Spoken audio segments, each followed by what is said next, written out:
morning students, welcome to online classes. In today's class we are going to discuss theories of capitalization. Before going to discuss theories of capitalizations, in the previous class we studied introduction to capitalizations, meaning, definition and difference between capital and capitalizations. These things we studied. So let us start with in today's class introduction to theories of capitalizations. Dear students, determination of exact amount of fund and also necessary to set up carry on the business activities. Capitalization is very important because without capital we cannot do activities. In such scenario, in such cases, first we are going to first we are going to finding the how much exactly fund is to be required for the business activities. First we have to be determined. That will be come out from the theories of capitalizations. Second one, theories explain basic capitalization. Theories explain basic capitalization means what is the cost theory and what is earnings theory. So where is required cost theory and what is the benefit of earnings theory, and the what is the requirement of the capitalizations. So these all the things, basic information is given by, explained by the theories. And theories are process of determining the amount of capitalization and issue various securities for raising the required capital.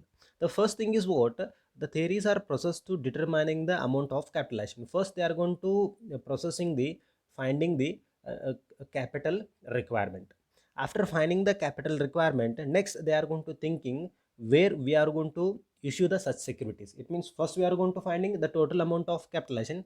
After finding the total amount of capital, so that total amount of capital where we have to collect, from where we have to collect, so that is to be information given by what the theories of capitalization. For example, the first thing is what before going to introducing any project, the capitalization is giving the information regarding what capitalization is going to finding the total amount of fund is required for the particular project. For example, 1 crore. The first thing, this is the first process.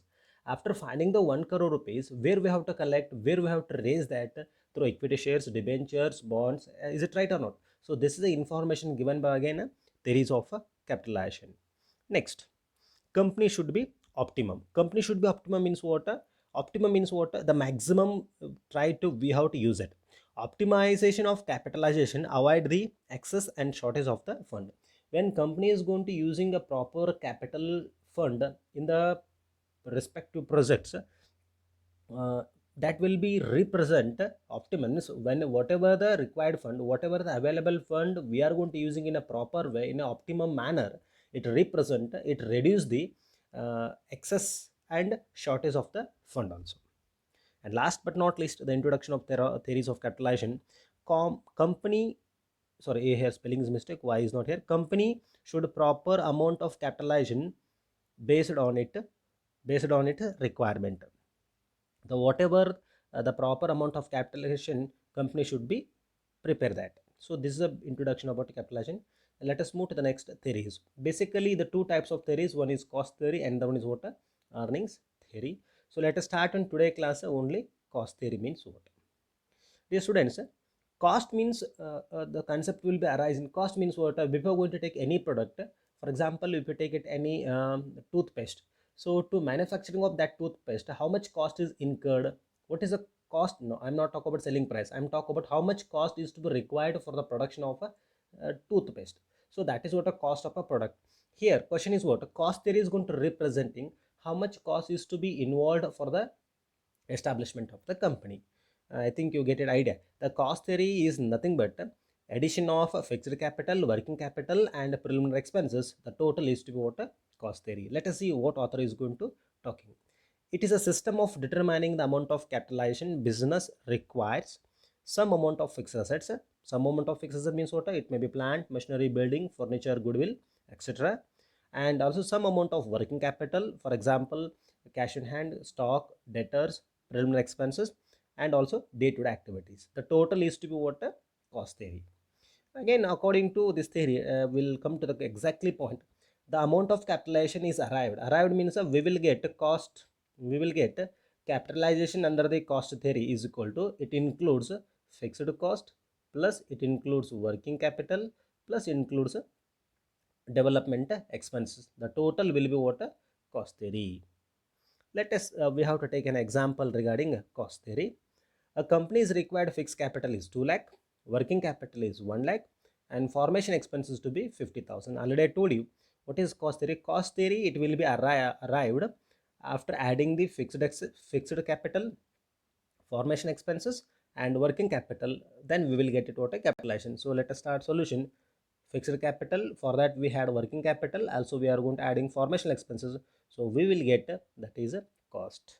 So this is called it as a cost theory. Cost theory is nothing but it is an addition of fixed assets, working capital, and some day-to-day expenses. The total is to be what a cost theory. So then what are the advantages of cost theory? So it is a simple to understanding, easy to calculate. Of course, it's very simple. First we have to take a total fixed capital. For that we are going to adding working capital expenses, and for that we are going to adding the formation expenses. Then we will get directly the cost of capitalization. Easily we will get it. It is suitable to new company as it is help the promoters to determining the exact amount of is required. Very interesting point. So when you are going to adopting the cost theory, it is suitable for new business, because the new businessmen, when they are going to adopting the cost theory, the new businessers, the new promoters, by adopting the cost theory, they will come to know that how much exactly fund is required for this type of business. This means what type of business they are going to launching. Before going to launching the business, they come to know that how much capital is to be required. By adopting the cost theory, we will come to know that how much capital, how much cost is to be required for the production of or development of the so and so business. So it's very good.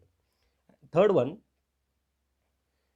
it is suitable to new companies because earning capacity of new business cannot be judged. Of course, whenever we are basically the cost theory is suitable for only new businessmen, not for existing business, because in the new business we are going to identify the cost, but we cannot ascertaining the earnings because it is a newly started business. If it is a newly started business, we cannot ascertaining the what exactly earnings of that business.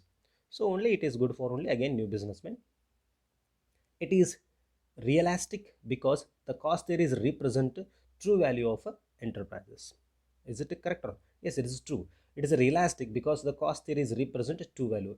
By adopting the cost theory, it is representing true and exactly real the cost of the company or of the entrepreneur will be represents.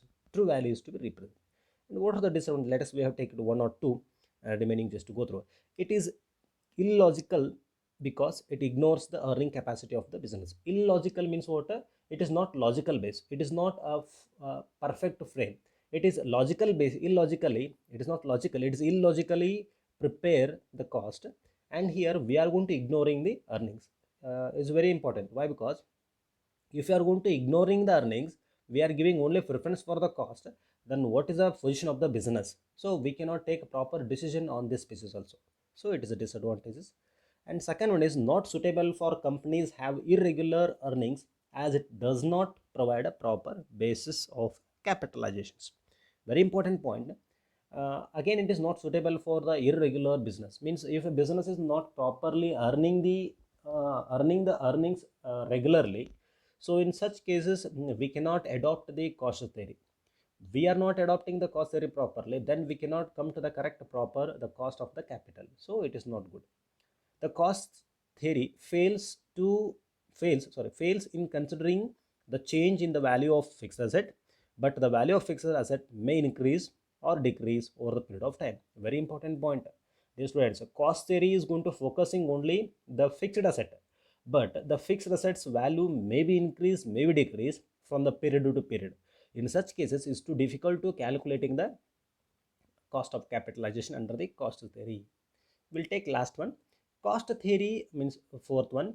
Cost theory is not perfect because it takes into account only the present needs of the business, ignoring thereby the future needs like expansion, modernization, diversification is not possible.